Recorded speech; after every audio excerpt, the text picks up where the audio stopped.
L'événement a convaincu Elon Musk, mais pas Clémentine Autain. Lundi 15 mai, le président de la République Emmanuel Macron a reçu de grands chefs d'entreprises étrangers à Versailles pour la 6e édition de Choose France, le sommet de l'investissement étranger en France qu'il avait créé en 2018.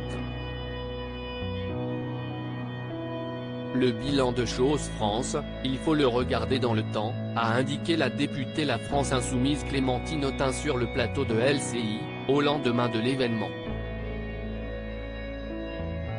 L'économie, ce n'est pas la Star Academy. Sans réellement expliquer le rapport avec le télécrochet de TF1, Clémentine Autain dénonce le principe de Choose France, selon elle contradictoire avec les besoins économiques du pays. Emmanuel Macron a démissionné sur l'essentiel, et il était hier à Versailles avec des VIP en expliquant qu'il allait changer la donne, a estimé la députée La France Insoumise durant son interview sur LCI.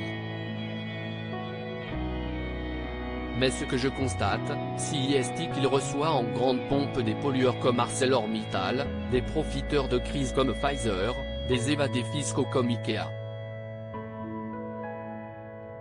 C'était ça ses amis hier à Versailles. Brigitte et Emmanuel Macron aux Pays-Bas, éclat de rire et discours, retour sur leur dîner royal avec Maxima et Willem Alexander. Clémentine Autain dénonce les marges dans l'alimentation. Dans la suite de sa dénonciation du bilan du sommet Choose France, la députée de Seine-Saint-Denis regrette qu'Emmanuel Macron déroule le tapis rouge aux grands groupes étrangers au déficit, selon elle, des toutes petites et moyennes entreprises françaises.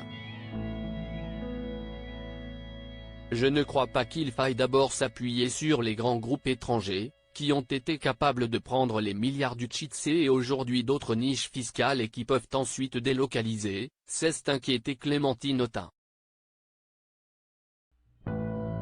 Nous avons besoin d'emplois utiles et nous avons besoin de TPE et de PME qui puissent mieux vivre.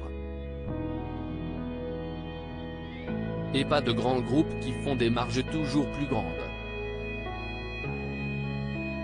Regardez ce qu'il se passe dans l'alimentation, bien sûr qu'il y a des éléments de crise, mais au passage ils ont pris de très grosses marges.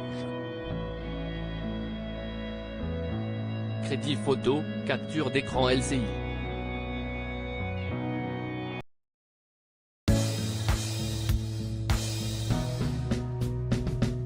But there's all times through the rough times I